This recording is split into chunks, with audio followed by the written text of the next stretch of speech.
올 여름에 결혼을 앞두고 있던 예비 신부입니다. 결혼을 앞두고 있던 일 때문에 지금 여러 가지를 고민 중입니다.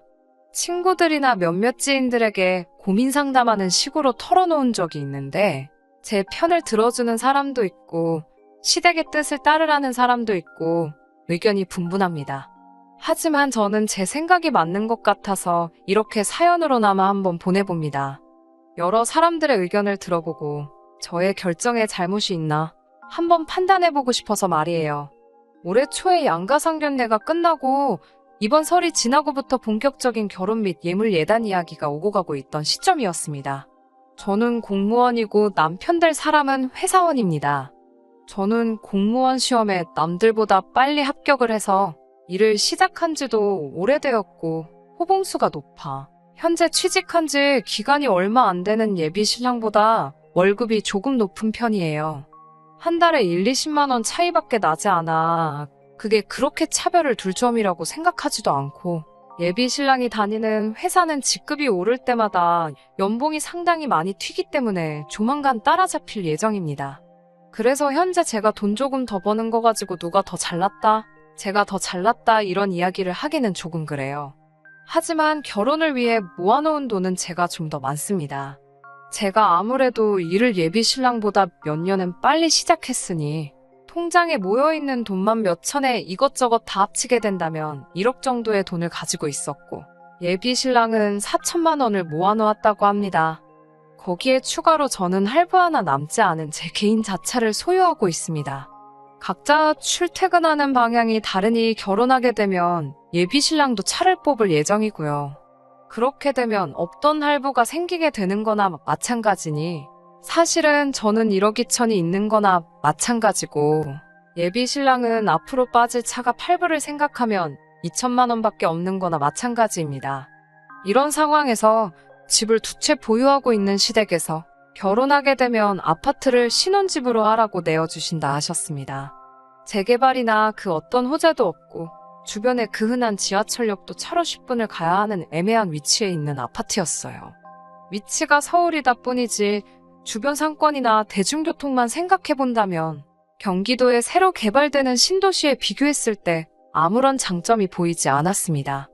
호재도 없고 그렇다 보니 시세도 2억 정도밖에 안 되는 데다가 단지도 아주 작은 단지여서 제 생각엔 재개발이 된다고 하더라도 그 시기는 아주 먼 미래 이야기인 것만 같고 여차하면 재개발이 영영 안 될 수도 있지 않을까 하는 생각도 들었습니다. 물론 시댁에서 신혼집을 마련해준다는 사실에 감지덕지 해야 하는 게 맞지만 위치도 주변 인프라도 워낙 보잘것없어서 저는 그 집에서 꼭 시작해야 할 이유를 찾지 못했어요. 거기에 오래된 구축 아파트인데다가 리모델링도 되어 있지 않아 저희가 그 집에 신혼살림을 차리게 된다면 저희가 직접 리모델링까지도 해야 하는 판이었어요. 그래도 서울이라고 시세가 괜찮으니 제 생각에는 그 집을 팔고 나서 저희가 모은 돈을 합치면 경기권 신축 아파트나 못해도 서울에 있는 더 투자 가치가 있는 곳에서 시작할 수 있을 것 같은 생각이 들었습니다. 그런데 예비 시부모님께서는 꼭 저희가 그 아파트에 신혼살림을 차리는 조건이 아니라면 저희에게 지원을 해줄 생각이 없다고 하시네요. 오히려 아직 아무 호재도 없는 것이 호재라고 하시면서 향후에도 재개발 등 집값이 오를 이유는 충분하다고 하시면서요. 단지 오래된 아파트라서 그 집에서 살기 싫어서 팔려는 거면 운 좋게 그 집을 주워가는 사람만 좋은 거 아니냐고 그 생각을 하면 너무나도 배가 아파서 그 꼴은 죽어도 못 보시겠다고 막무가내이십니다. 아직도 그 집에 투자 가치가 있다고 생각하시는 것 같았어요. 거기에 추가로 시댁에서 집을 해주는 부분이니 집값의 20%에 해당하는 4천만 원을 예단으로 준비하라고 하시더군요. 거기에 추가로 리모델링비 3천만 원, 신혼집에 들어갈 혼수까지 2천만 원에 저희 쪽에서 결혼식 비용까지 전부 하라고 요구를 하셨어요. 저는 이분들이 뭐를 잘못 드셨나 하고 생각을 하고 있었는데 좀 더 이야기를 나누다 보니 그 집에 아직 대출이 8천 정도가 남아있다는 사실까지 알게 되었어요. 심지어 그 대출금은 결혼 후에 저희가 갚게 되는 거라고 하셨고요. 그건 조금 아닌 것 같다고 말씀드리려니 제 말은 쏙 끊어버리시고는 또 어느 나라 계산법인지 이상한 논리로 말씀을 하시더라고요. 시어머니께선 2억짜리 집에 대출이 8천이 남아있는 상황에 예비 신랑이 모아둔 돈 5천을 합한다면 신랑 쪽에서 1억 7천을 해가는 거나 마찬가지라고요. 시부모님이 거기에 예비 신랑이 탈 자동차를 3천만 원을 들여서 정확히 2억을 맞춰주신다고 합니다. 그러면 신랑 쪽에서 2억을 해가는 것이니 그 아파트 명의는 예비 신랑 명의로 두겠다고요. 가뜩이나 그 집에서 살기 싫어서 전전긍긍하고 있는데 그 말을 듣고 더욱더 그 집에서 살기가 싫어졌어요. 말인즉슨 예비 신랑은 저랑 결혼만 하면 어차피 부모님께 증여받을 것이긴 하지만 2억짜리 집이 그대로 생기는 거잖아요. 그런데 저는 결혼식 비용에 혼수 예단을 하고 거기에 리모델링까지 하게 되면 말 그대로 여태 모은 돈을 정말 다 써버리게 되는 건데 저는 모아놓은 1억을 전부 다 쓰고 얻는 게 아무것도 없는 상황인 거잖아요. 거기에 아직 대출도 8천이나 남아있는 상황에 결혼하면 제가 번 돈으로 그거 이자까지 고스란히 내게 생겼는데 말이에요. 예비 신랑에게 이 상황을 해결하지 않으면 저는 결혼을 할 생각이 없다고 못을 박았어요. 저는 여태까지 시댁이 억지를 부리고 있는 거고 제가 정상이라고 생각을 했었거든요. 그런데 예비 신랑이 무슨 말도 안 되는 소리를 하는 거냐며 오히려 저에게 보인 반응 때문에 어이가 다 없더라고요. 저보고 결혼 비용으로 1억을 더 들고 오고 나서 말을 꺼내라고 하네요. 정말 저는 그 말을 듣자마자 제 귀를 의심했습니다. 예비 신랑의 말은 이거였어요. 예비 시부모님 말 맞다나 자기는 2억짜리 집을 해온다. 이미 제가 준비한 결혼 비용인 1억보다 자기가 1억을 더 해오는 상황이나 마찬가지가 아니냐. 그러면 자기가 벌써 저의 2배를 가져오는 거지. 이건 반반 결혼이 성립하는 게 아니지 않느냐고 말하면서요. 오히려 부모님이 집을 그냥 주신다는데 자꾸 말도 안 되는 억지를 부리고 이 결혼을 파국으로 몰고 가는 게 전부 저에게 잘못이 있다는 식으로 몰아가더라고요. 저는 예비 신랑에게 계산 좀 똑바로 하고 말을 하라고 했어요. 그 집값이 2억이라고 너가 해오는 게 2억이 되는 게 아닌 거라고. 어거지로 숫자만 맞춰놓고 너네 부모님이 지금 내가 평생 모아놓은 1억은 빼먹으려고 하시는 거나 마찬가지인 거라고 말했지요.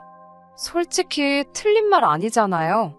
대출도 반 가까이 남은 집을 갚아서 주시는 것도 아니고 명의도 전부 남편 걸로 해주면 저는 제 생돈 들여서 리모델링까지 해주는 거고 집값의 20%를 예단을 준비하라는 것도 사실 무슨 소린지 이해도 안 갔어요.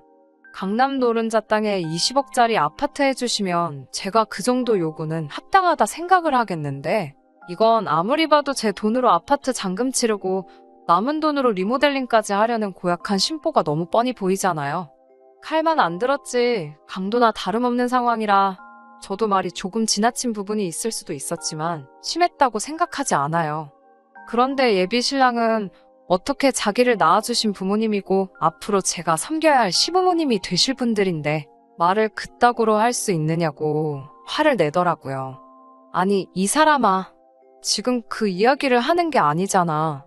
예비 신랑은 앞으로 저희 남편이 될 듬직한 모습은 보여주지 않고 자기 부모님의 이상한 계산법을 마치 정답이라고 생각하는 듯이 제 말은 들을 생각도 없었고 제가 이러는 본질은 보지 않고 자꾸 이상한데 꽂혀서 자기 부모님한테 말을 그렇게 하냐고 징징대고만 있었어요.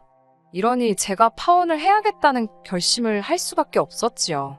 예비 시댁이나 신랑은 크게 오해하고 있는 부분이 있던 거예요. 요즘 집 해주는 시댁이 어디 있냐는 논리로 나오는데 반대로 따지고 보면 제 나이에 결혼할 때 되어서 1억이나 모아놓은 사람 과연 몇 명이나 있을까요? 이 결혼이 어그러지게 되면 땅을 치고 후회할 사람이 과연 누구라고 생각하고 저랬던 걸까요?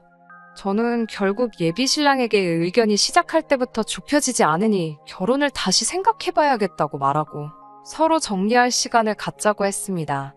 사실 저도 마음이 여렸던 게 그때 가서 예비 신랑이 지네 부모님들 계산법에 오류가 있다는 걸 발견하고 제 편으로 돌아와 준다면 결혼을 다시 긍정적으로 생각해 보아야겠다고 잠깐 생각을 했었어요.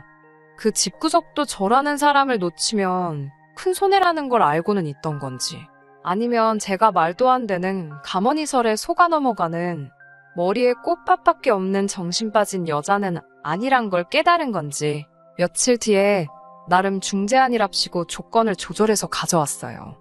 그걸 듣고 나니 더욱 더 기가 차더라고요. 현금 해단을 줄여줄 테니 저보고 남편의 차를 해오라고 하더라고요. 그리고 시댁 쪽에서 남편의 차를 해주려던 돈은 대출금에서 해당하는 금액만큼 상환을 하겠다고요. 그럼 이자도 줄고 저도 결혼 비용을 더 의미 있는데 쓰니 좋은 거 산이냐고요. 대체 뭐가 다른 건지 예비 신랑하고 이야기해봐야 더 답도 안 나올 것 같고 시어머니한테 단도직입적으로 만나자고 했습니다. 제가 조선모사에 넘어갈 만큼 어리숙해 보이시냐고 그냥 공동명의로 해주기 싫은 이유라도 말씀해달라고 했어요. 정 안 되면 어차피 살기도 싫은 그 집 그냥 시부모님이 노후대책으로 가지고 계시라고 하고 그냥 예랑이가 모은 돈, 제가 모은 돈 합쳐서 경기도권 전세로 들어가던지 아니면 돈에 맞는 빌라 전세를 들어가던지 월세부터 시작하려고요. 제가 시어머니로 모실 뻔했던 그 아줌마는 당당하게 이야기를 하더라고요. 전월세로 가자는 건 제가 모은 돈으로 집을 하겠다는 말인데 그러면 우리 아들 기죽어서 어떡하냐고요. 예로부터 남자가 더 해오면 더 해왔지. 여자가 더 해오는 결혼 잘 성사된 꼴을 본 적이 없다며 우리 아들 처가 갈 때마다 기죽어 있게 만들 셈이면 자기도 장가 보낼 생각이 없다고 하시더라고요.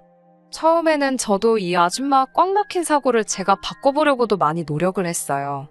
그렇게 할 생각 없다고 말씀드렸고 그 집에서 신혼살림을 차리기 싫은 이유도 말했어요. 투자 가치도 제가 볼 땐 많이 없어 보이는 데다가 어머님이 요구하는 조건만 두고 보면 제가 여태껏 모아놓은 돈을 전부 다 쓰게 되는 거나 마찬가지인데 공동명의로 해주시는 게 뭐가 그렇게 힘드냐고요. 이 아줌마는 제 말에 또 성질부터 버럭 내시더라고요. 다른 사람 명의로 하는 것도 아니고 네 남편 될 사람 명의로 돌리는 건데 그걸 꼭 공동명의를 해야 하냐면서요. 아직 결혼도 안 했는데 벌써부터 이혼했을 때 손해볼 생각하는 꼬라지가 마음에 안 든다는 말을 하시더군요. 더 말해봐야 제 입만 아플 것 같아서 사람을 모르는 거라고 저라고 이 결혼이 하기도 전에 이렇게 어그러질 줄 몰랐다고 말씀드리고 다음에는 더 어머님 말에 순종적인 며느리 찾으셨으면 좋겠다 한마디 하고 자리에서 일어났어요. 자리에서 멀어지는 저를 불러 세우면서 진짜 저 아줌마가 마음속에 꽁꽁 숨겨놓았던 본심을 털어놓더라고요. 집이라도 아들 명의로 되어 있어야 제가 시댁에 며느리 도리를 할 거라고 하네요. 아들 명의로 해놓는 대신에 앞으로 5년 동안 제가 시댁에 어떻게 하는지 보고 그러고 나서 제가 며느리 도리를 잘한다면 그때 가서 그 아파트를 공동명의로 돌려주겠다고 그러면 저도 불만이 없지 않겠느냐고 하시며 그렇게 하자고 제안을 하시더라고요. 네가 원하는 공동명의에 내가 해주겠다는 식으로 말하면서요. 참나 제가 이 상황에서 아직도 무슨 거래를 하러 온 것처럼 생각하시더라고요. 더 이상 예비 시어머니 아니 이 아줌마가 준비한 카드도 더 이상 없는 것 같은데 저도 이번 일로 몇 주 동안 시달리다 보니까 오히려 제가 이 남자와 결혼을 꼭 해야겠다는 마음은 이미 사라진 지 오래였고요. 이제는 진짜로 끝내야 할 때란 걸 알겠더라고요. 그래도 끝까지 아줌마라고 부르지 않고 어머님이라고 부르며 예의는 챙겨서 하나하나 조목조목 따져드렸어요. 다른 데다 집 해줄 돈은 없으니 투자하다 망한 집 가지고 집 해준다고 그렇게 유세를 부리고 싶으셨느냐.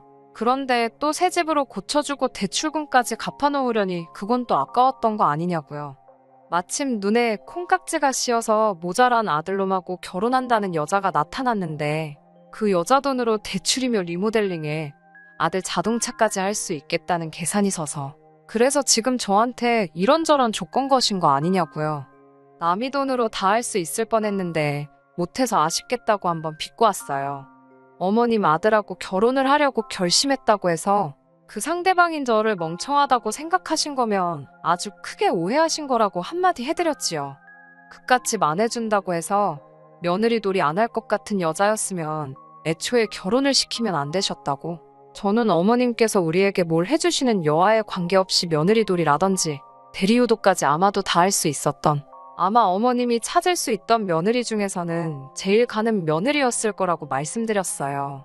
그런 저를 이렇게 만든 것도 이렇게 놓치게 된 것도 모자란 아들 탓도 있지만 어떻게든 벗겨먹으려고 했던 어머님 잘못이 제일 크다고 저는 이렇게 오늘로 어머님을 뵙는 게 마지막이겠지만 어머님하고 그 잘난 아드님만큼은 평생 저를 놓친 걸 후회하며 살았으면 좋겠다고 말씀드리고 자리 박차고 나왔네요.